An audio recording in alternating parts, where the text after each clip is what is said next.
अरे इथं काय करतोय? जामकर साहेबांना भेटायचं होतं. ते आले नाहीत अजून. बरं ठीक आहे, ते येईपर्यंत वाट बघतो मग मी. अरे वाट बघायला ही काय पोलीस स्टेशन आहे? जा घरी. अहो तसं नाही, महत्वाचं काम होतं. का? काय महत्वाचं?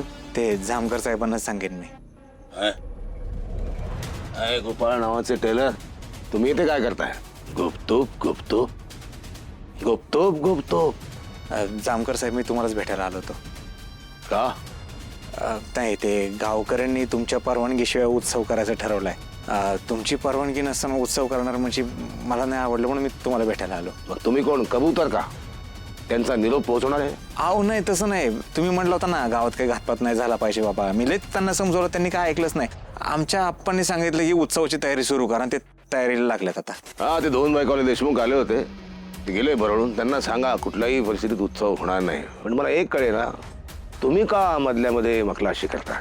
अहो जामकर साहेब, माझ्यावर हल्ला झालाय, तुमच्या घरावर हल्ला झालाय, अजून गावात कुणावर हल्ला नको व्हायला, घातपात नको व्हायला, म्हणून एक पोटतिडकीने मला वाटलं की बाबा तुम्हाला येऊन सांगावं.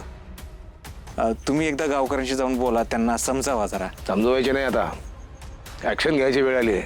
आणि तुमच्या 2 बायकावाल्या देशमुखला सांगा, काहीही झालं तरी उत्सव होऊ देणार नाही मी. नाही साहेब, मला सगळं कळतंय, तुमचं पटतंय, पण काय तुम्ही जरा बोललं पाहिजे जाऊन. विषय नाजूक आहे, मला तुमची बाजू कळते, पण जाताना तुम्ही या दोघांना घेऊन जा. काय गावकरी आधीच तुमच्यावर भडकल्यात, उगाच काय व्हायला नको म्हणून म्हणतोय मी. गोपाळ नावाचे टेलर, इन्स्पेक्टर मार्तंड जामकर नाव आहे माझं. आणि जे पोलीस आहेत हे अजयच्या सेफ्टीसाठी आहेत, माझ्यासाठी नाहीत. नाही, तुमचं बरोबर आहे साहेब, सगळं कळतंय मला, पण काय धार्मिक भावना किती नाजूक झाल्यात, किती कट्टर झाल्यात तुम्हाला चांगलंच माहिती आहे.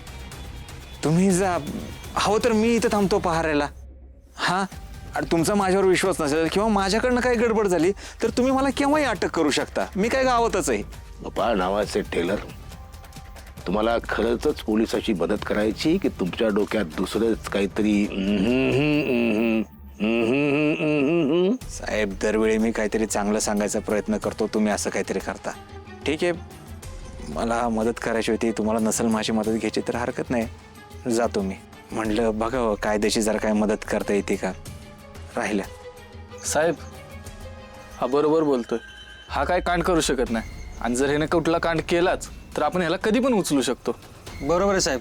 तिकडं जर गावकऱ्यांनी हट्टाला पेटून उत्सव केला आणि त्या उत्सवात जर काही झालं तर आधीच आपलं पोलिसांचं नाव खराब आहे, तर आणखीन बदनाम होईल.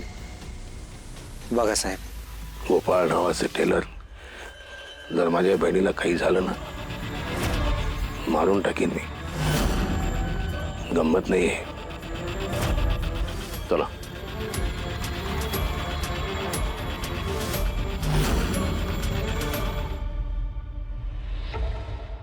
दोन बायकावाले देशमुख आहात का घरात? आला वाटतं बाबा, ये बरं झालं आला असते. हा, ह्याला चांगला जेलमध्ये टाक आणि चांगलं सोलून काढ बघ. काळजी करू नको आदरणीय सायरा बानू, तुझ्या मनासारखं लवकरात लवकर होणार. दोन बायकावाले देशमुख, काय कशाबाई ओरडताय? पोलिसांच्या परवानगीशिवाय गावामध्ये उत्सव करायला गावकऱ्याला उद्युक्त करताय तुम्ही. कायदा मोडताय, कारवाई करायला भाग पाडू नका. कारवाई करा की कारवाई, आम्ही नाही भियत, पण गावात नरकी हडळ उत्सव होणारच. गावाच्या शांतीसाठी तो महत्वाचा आहे. जामकर साहेब, तुम्ही न तुमचा कायदा पुढचं काही दिवस गावातच ना असं समजा की, आणि आम्हाला आमचा उत्सव करू द्या की. कायदा म्हणजे काय वाटलं काय तुम्हाला? मनात आलं की पाळायचा, मनात आलं की नाही पाळायचा. गाव संकटात असेल, कुणाचा जीव जाणार असेल तर कारवाई करणं माझं काम आहे. त्यामुळे कायदा मोडू नका. जितू भाऊजी, आमचे हे कुठे आहेत? घरी नाही आलोय, आम्हाला नाही माहित बा.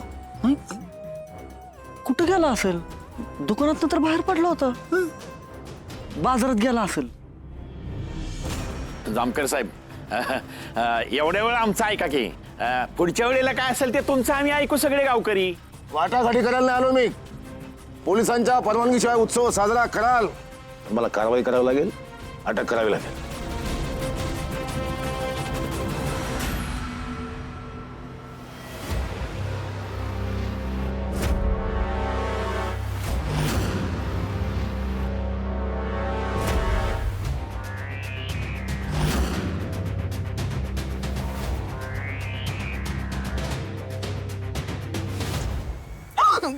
गोपाळजी अहो, सोडा काय करताय गोपाळजी घाबरले ना मी गोपाळजी तुम्ही आत कसे आलात गोपाळजी दादा येईल कधी पण येऊ दे, गोपाळजी तो रागवेल तुम्हाला रागवू दे, गोपाळजी तो आपल्या दोघांना पण मारेल मारू दे. सोडा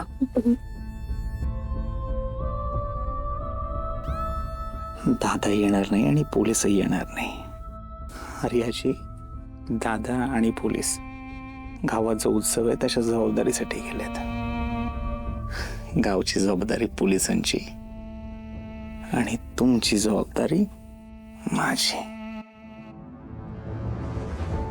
गोपाळजी किती मिस केलं मी तुम्हाला वाट बघून माझा जीव नको नको होतो. त्यात ते पहारेदार दिवसभर बाहेर उभे असतात कुठे जाता पण येत नाही मला खरंच, पण आता मी आलोय ना.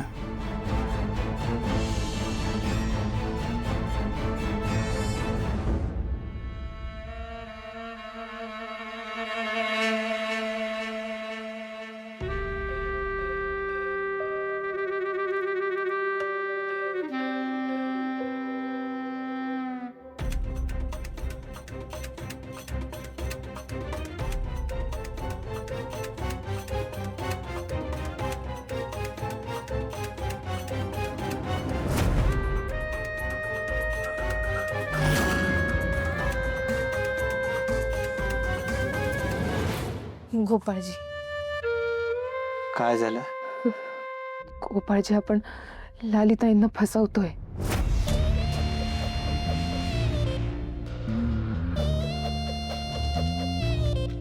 मला वाटलं होतं बरं का की आपल्या दोघांच्या मध्ये हा विचार सतत येत राहणार की आपण लालीजींना फसवतोय.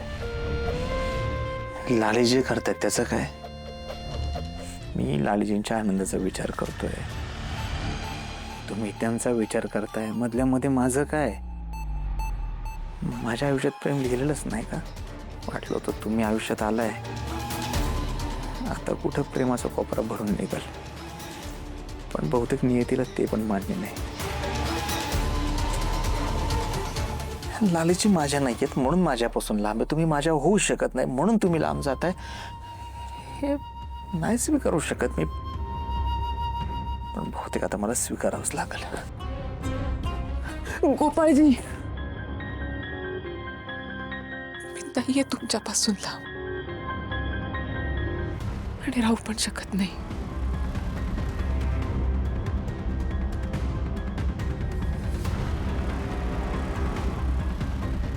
खरंच